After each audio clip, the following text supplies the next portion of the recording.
नमस्कार दोस्तों, आज की इस वीडियो में हम आपको करवा चौथ पर सुने जाने वाली कथा सुनाने जा रहे हैं। अगर आपने इस वीडियो को पूरा सुन लिया तो आपको कोई और वीडियो देखने की ज़रूरत नहीं पड़ेगी, क्योंकि इसमें 4 प्रकार की कथा है जो हमेशा करवा चौथ पर सुनी जाती है। इसलिए प्रेम से बोलिए करवा चौथ माता की जय, श्री गणेश भगवान की जय। पहली कथा। बहुत समय पहले की बात है। एक साहूकार के 7 बेटे और उनकी एक बहन करवा थी। सभी सातों भाई अपनी बहन से बहुत ही प्यार करते थे, यहाँ तक कि वे पहले उसे खाना खिलाते और बाद में स्वयं खाना खाते थे। एक बार उनकी बहन ससुराल से मायके आई हुई थी। शाम को भाई जब अपना व्यापार व्यवसाय बंद कर घर आए तो देखा उनकी बहन बहुत ही भूख से व्याकुल हो उठी थी। सभी भाई खाना खाने बैठे और अपनी बहन से भी खाना खाने का आग्रह करने लगे, लेकिन बहन ने बताया कि उसका आज करवा चौथ का निर्जल व्रत है और वह खाना सिर्फ चंद्रमा को देखकर उसे अर्घ देकर ही खा सकती है। लेकिन चंद्रमा अभी तक निकला नहीं था, इसलिए वह भूख प्यास से व्याकुल हो उठी थी। सबसे छोटे भाई से अपनी बहन की हालत नहीं देखी गई और वह दूर पीपल के पेड़ पर एक दीपक जलाकर छलनी की ओट में रख देता है। दूर से देखने पर वह ऐसा प्रतीत होता है कि जैसे चतुर्थी का चांद उदित हो रहा हो। इसके बाद भाई अपनी बहन को बताता है कि चांद निकल आया है, तुम उसे अर्घ देने के बाद भोजन कर सकती हो। बहन खुशी के मारे सीढ़ियों पर चढ़कर चांद को देखती है, उसे अर्घ देकर खाना खाने बैठ जाती है। वह पहला टुकड़ा मुंह में डालती है तो उसे छींक आ जाती है, दूसरा टुकड़ा डालती है तो उसमें बाल निकल आता है और जैसे ही तीसरा टुकड़ा मुंह में डालने की कोशिश करती है तो उसके पति की मृत्यु का समाचार उसे मिलता है। यह सब सुनकर वह बौखला जाती है। उसकी भाभी उसे सच्चाई से अवगत कराती है कि उसके साथ ऐसा क्यों हुआ। करवा चौथ का व्रत गलत तरीके से टूटने के कारण देवता उससे नाराज हो गए हैं और उन्होंने ही ऐसा किया है। सच्चाई जानने के बाद करवा निश्चय करती है कि वह अपने पति का अंतिम संस्कार नहीं होने देगी और अपने सतीत्व से उन्हें पुनर्जीवन दिलाकर रहेगी। वह पूरे 1 साल तक अपने पति के शव के पास बैठी रहती है, उसकी देखभाल करती है। उसके ऊपर उगने वाली सुई नुमा घास को वह एकत्रित करती जाती है। 1 साल बाद फिर करवा चौथ का दिन आता है। उसकी सभी भाभियां करवा चौथ का व्रत रखती हैं। जब भाभियां उससे आशीर्वाद लेने आती हैं तो वह प्रत्येक भाभी से यम सुई ले लो, पिया सुई दे दो, मुझे भी अपनी जैसी सुहागिन बना दो, ऐसा आग्रह करती है। लेकिन हर बार भाभी उसे अगली भाभी से आग्रह करने का कह चली जाती हैं। इस प्रकार जब छठे नंबर की भाभी आती है तो करवा उससे भी यही बात दोहराती है। यह भाभी उससे बताती है कि चूंकि सबसे छोटे भाई की वजह से उसका व्रत टूटा था, अतः उसकी पत्नी में ही शक्ति है कि वह तुम्हारे पति को दोबारा जीवित कर सकती है। इसलिए जब वह आए तो तुम उसे पकड़ लेना और जब तक वह तुम्हारे पति को जिंदा ना कर दे उसे नहीं छोड़ना। ऐसा कहकर वह चली जाती है। सबसे अंत में छोटी भाभी आती है। करवा उनसे भी सुहागिन बनने का आग्रह करती है, लेकिन वह टाल मटोल करने लगती है। इसे देख करवा उन्हें जोर से पकड़ लेती है और अपने सुहाग को जिंदा करने के लिए कहती है। भाभी उससे छुड़ाने के लिए नोचती है, खटोसती है, लेकिन करवा नहीं छोड़ती है। अंत में उसकी तपस्या को देख भाभी का दिल पसीज जाता है और अपनी छोटी उंगली को चीरकर उसमें से अमृत उसके पति के मुंह में डाल देती है। करवा का पति तुरंत ही श्री गणेश कहता हुआ उठ बैठता है। इस प्रकार प्रभु कृपा से उसकी छोटी भाभी के माध्यम से करवा को अपना सुहाग वापस मिल जाता है। हे श्री गणेश, माँ गौरी, जिस प्रकार करवा को चिर सुहागन का वरदान आपसे मिला है, वैसा ही सब सुहागनों को मिले। करवा चौथ की दूसरी कथा।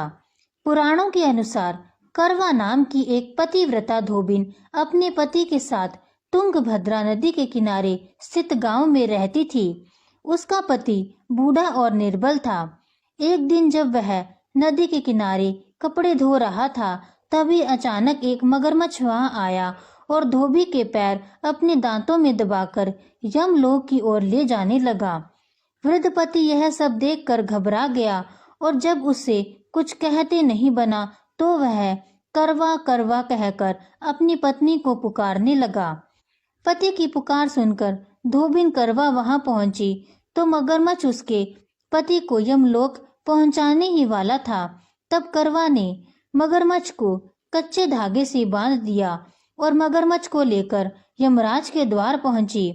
उसने यमराज से अपने पति की रक्षा करने की गुहार लगाई और साथ ही यह भी कहा कि मगरमच्छ को उसके इस कार्य के लिए कठिन से कठिन दंड देने का आग्रह किया और बोली, हे भगवान, मगरमच्छ ने मेरे पति के पैर पकड़ लिए हैं। आप मगरमच्छ को इस अपराध के दंड स्वरूप नरक भेज दें।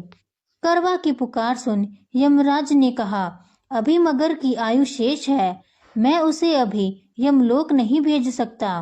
इस पर करवा ने कहा, अगर आपने मेरे पति को बचाने में मेरी सहायता नहीं की तो मैं आपको श्राप दे दूंगी और नष्ट कर दूंगी।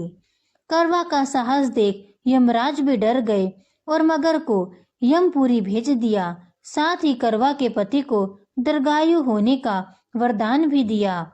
तब से कार्तिक कृष्ण की चतुर्थी को करवा चौथ व्रत का प्रचलन में आ गया, जिसे इस आधुनिक युग में भी महिलाएं अपनी पूरी भक्तिभाव के साथ करती है और भगवान से अपनी पति की लंबी उम्र की कामना करती है।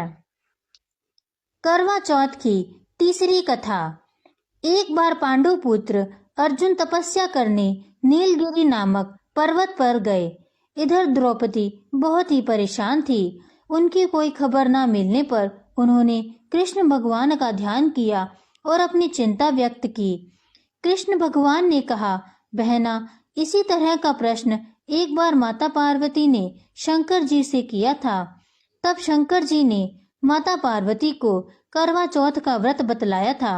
इस व्रत को करने से स्त्रियां अपने सुहाग की रक्षा हर संकट से वैसे ही कर सकती है जैसे एक ब्राह्मण ने की थी। प्राचीन काल में एक ब्राह्मण था। उसके 7 लड़के एवं एक गुणवती लड़की थी। एक बार लड़की मायके में थी, तब करवा चौथ का व्रत पड़ा। उसने व्रत को विधि पूर्वक किया। पूरे दिन निर्जला रही, कुछ खाया पिया नहीं। पर उसके सातों भाई परेशान थे कि बहन को प्यास लगी होगी, भूख लगी होगी, पर बहन चंद्रोदय के बाद ही जल ग्रहण करेगी। भाइयों से रहा नहीं गया। उन्होंने शाम होते ही बहन को बनावटी चंद्रोदय दिखा दिया। एक भाई पीपल के पेड़ पर छलनी लेकर चढ़ गया और दीपक जलाकर छलनी से रोशनी उत्पन्न कर दी। तभी दूसरे भाई ने नीचे से बहन को आवाज दी, देखो बहन, चंद्रमा निकल आया है, पूजन कर भोजन ग्रहण कर लो। बहन ने भोजन ग्रहण कर लिया। भोजन ग्रहण करते ही उसके पति की मृत्यु हो गई। अब वह दुखी हो विलाप करने लगी। तभी वहां से रानी इंद्राणी निकल रही थी। उनसे उसका दुख न देखा गया। ब्राह्मण कन्या ने उसके पैर पकड़ लिए और अपने दुख का कारण पूछा। तब इंद्राणी ने बताया, तूने बिना चंद्र दर्शन किए करवा चौथ का व्रत तोड़ दिया, इसलिए यह कष्ट मिला। अब तू वर्ष भर की चौथ का व्रत नियम पूर्वक करना तो तेरा पति जीवित हो जाएगा। उसने इंद्राणी के कहे अनुसार चौथ व्रत किया तो पुनः सौभाग्यवती हो गई। इसलिए प्रत्येक स्त्री को अपने पति की दीर्घायु के लिए यह व्रत करना चाहिए। द्रौपदी ने यह व्रत किया और अर्जुन सकुशल मनोवांछित फल प्राप्त कर वापस लौट आए। तभी से अपने अखंड सुहाग के लिए हिंदू महिलाएं करवा चौथ का व्रत करती हैं। करवा चौथ की एक चौथी कथा। एक ब्राह्मण था। उसकी एक विवाहिता पुत्री थी जिसका नाम वीरवती था। एक बार वीरवती ने करवा चौथ का व्रत किया। नियमानुसार उसे चंद्रोदय के बाद भोजन करना था, परंतु उससे भूख नहीं सही गई और वह व्याकुल हो उठी। उसके भाइयों से अपनी बहन की व्याकुलता नहीं देखी गई और उन्होंने पीपल की आड़ में आतिशबाजी का सुंदर प्रकाश कर चंद्रोदय दिखा दिया और वीरवती को भोजन करा दिया। परिणाम यह हुआ कि उसका पति तत्काल अदृश्य हो गया। अधीर वीरवती ने 12 महीने तक प्रत्येक चतुर्थी को व्रत रखा और करवा चौथ के दिन उसकी तपस्या से उसका पति उसे पुनः प्राप्त हो गया। बोलिए श्री गणेश भगवान की जय, चौथ माता की जय, गौरी शंकर भगवान की जय। करवा चौथ के दिन श्री गणेश भगवान की कथा भी सुनी जाती है और जल्द ही गणेश जी की कथा भी सुनाई जाएगी। अगर आपको गणेश जी की कथा भी सुननी है तो मेरे चैनल को सब्सक्राइब जरूर कीजिएगा और इस वीडियो को सबके साथ शेयर जरूर कीजिएगा और कमेंट्स में चौथ माता की जय, श्री गणेश भगवान की जय, गौरी शंकर भगवान की जय जरूर लिखिएगा। धन्यवाद।